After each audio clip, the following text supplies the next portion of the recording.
Hello, fabulous people. Welcome back to my channel. It's Millie here. If you're new, welcome.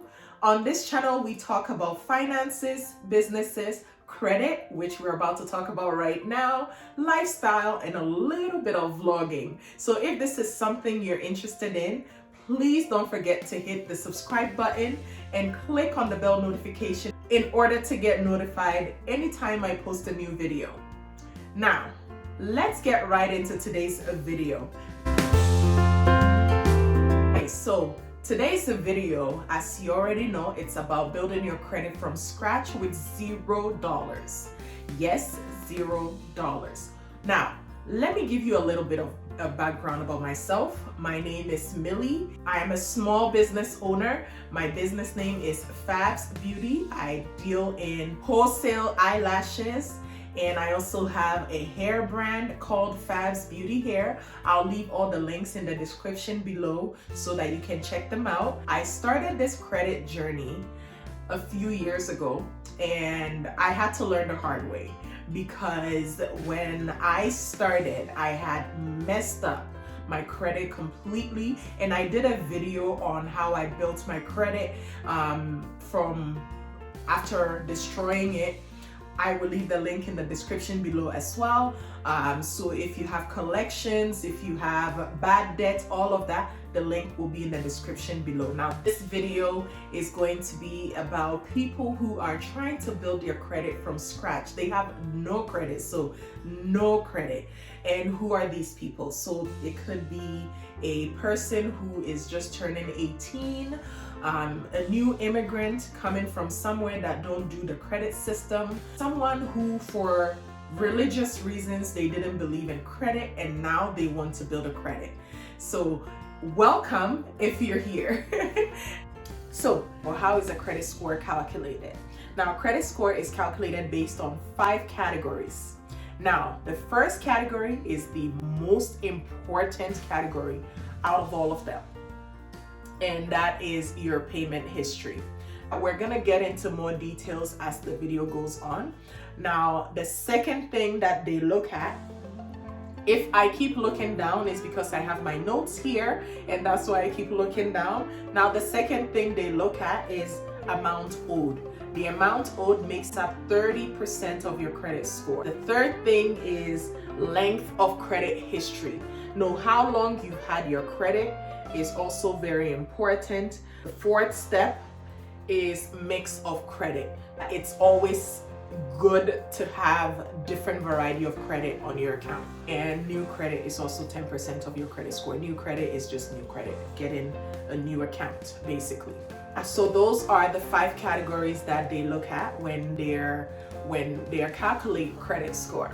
Let's jump into the first step to building your credit. Now, the first step is getting a secured card.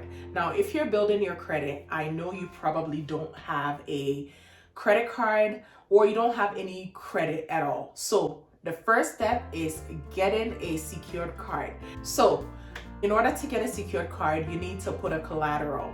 So what is a collateral? A collateral in this case is basically money that you're gonna be putting down, and the bank will give you that same amount of money on a credit card. Now, why do they do this? They do it because they do not know you. The bank don't have any history on how you pay or how much you spend. They have no knowledge of your spending habits or your credit habits. So they need to establish that with you first. And the only way they can establish that with you is to get you a secured card. So it's your own money that you're putting down. So in case you don't pay, the bank is covered. They don't need to lose any money. So that's one thing you need to do. So you get a secured card. Now, some of the banks that are really good with giving secured cards, one is the credit union. So if you have any credit union in your local, wherever you live, go there and just let them know, I need to apply for a secured card. I don't have a credit, and I'm looking to apply for one. Now, your chances of getting it through your bank will be higher if they see that you are working.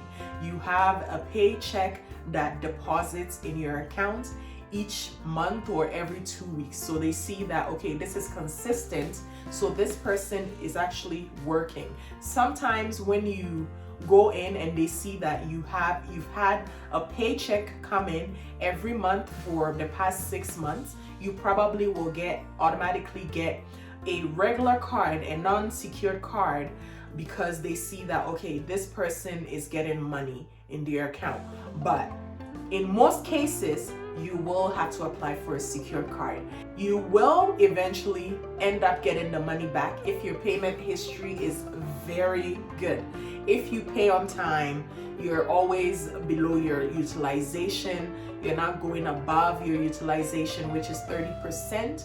So if you have a credit card of a balance of $300, you're not gonna go over 30% of that $300.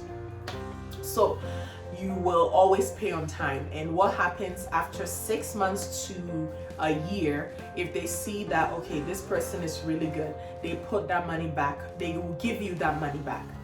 Or what most banks will do is they will increase your credit limit. The reason why I mentioned for credit union, you don't have to pay annual fee. The annual fee for their secured card is $0. They do have secured cards for $0. The last time I checked, I'm not sure if it's still the same, but the last time I checked, it was $0. So check with your local credit union and apply through them. Now, if you don't have a local credit union and you want to apply, you can also apply through Capital One. Now, Capital One is very good for giving out secured credit cards. Now, the same way, you put money down and they give you money on your credit card. And it's a regular credit card. There is a fee on those ones though, so you have to consider the fees for that and spend the money wisely, and you don't have to carry any balance. You pay on time. Now, the step number 2 is you paying on time, paying your bill on time. I know I've already touched on it in the first step, but paying your bill on time is so crucial.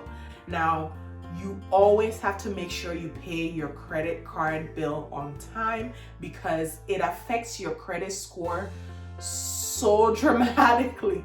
Like, it can take a lot of points off your credit score. So make sure if you're building your credit, you are not making any late payments. Now, late payments will hurt your credit score really, really badly. All right, so that's step number 2. Now, step number 3, so you know how I mentioned that the length of credit is very important. Now, if you're building your credit, you don't have a length of credit, as I said before. So what most people do is they will get someone, it has to be a family member. This only works if you have a family member, a mom or a dad. Usually that's what I would recommend, a mom or a dad or a guardian who is willing and able to put you on their credit card as an authorized user. Now, let me get into it. Now, an authorized user doesn't necessarily mean they're giving you a credit card. So they can add you as an authorized user and not give you the credit card. But what happens is, once they add you, now, okay, let's get back. Before they add you, you have to make sure that their credit card is in good standing.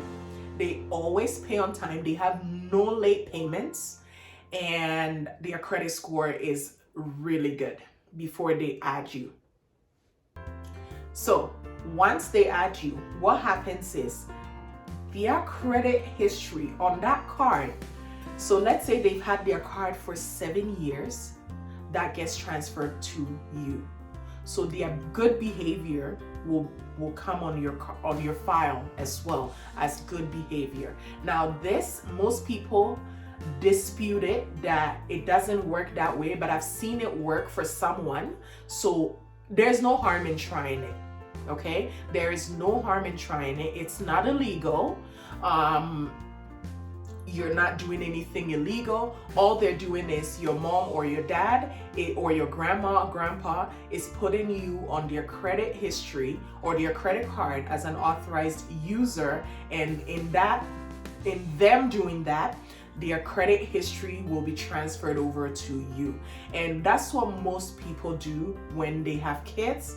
As soon as the kids turns 18 or 16 or however old, they will put the kid's name on their credit card as an authorized user. Now, the authorized user usually gets a second card that you pay annual fees. If you have annual fees, they also have their annual fees on the account. And if there's no annual fee, they don't have no annual fee. But you get an authorized user, and the card is, or your credit is transferred over to them. And that's how most people help their kids to get a credit history or a credit history. So that's step number 3. Now, if you don't have anyone to do that for you, I know people do. Some companies will say, come pay me and I will put you on as a authorized user. I find that's illegal. I don't know. I feel like it's illegal to do that because you're getting money to add someone that is not your family member. No, I don't think you should do that. You always have to be honest. And when you're doing anything credit, you always have to be honest. So I wouldn't recommend you going to pay someone to put you on as an authorized user. If this is your family member who's willing to do that for you for free, do it, but don't pay anybody. So that brings us to step number 4. Step number 4 is use your card. Not using your credit card doesn't build your credit. Having zero utilization doesn't build your credit. It doesn't hurt it, but it doesn't build your credit. So if you're building your credit, use your card. Now, you can charge random things on there like gas. Do not use your card when you don't have the money. Only use your card when you have the money to buy. So the normal things that you would have to buy, like your gas, you will always have to buy your gas because you need your card to do stuff. So charge it to that, and that will build your credit. The more you're using, the more you're paying, it will build your credit. Now that brings us to the last step. This one, it's a bit tricky because you have to be really disciplined in order to do this step. Add more cards to your credit account. So adding more cards to your credit account, what happens is you will end up having more room to use your credit. Now let me explain. So let's say you have $1,000 for a credit limit, $1,000 credit limit, and you use $1,000. What happens is you've done 100% utilization. Now, if you have a credit card for $1,000, you have another one for $4,000, $3,000, all your credit cards, let's say you have 3 credit cards, and all of them, the total balance or the total limit on them is $10,000, and you use one credit card and you spend a full $1,000, what happens is you still have $9,000 to use, which will help you build your credit. So the more credit you have, the more your credit score will go up. Now, don't go and add, and you cannot pay, and you go spend all the money and you cannot pay. Always remember, use credit only when you can pay it off at the end of the month or before the due date, by the due date or before the due date.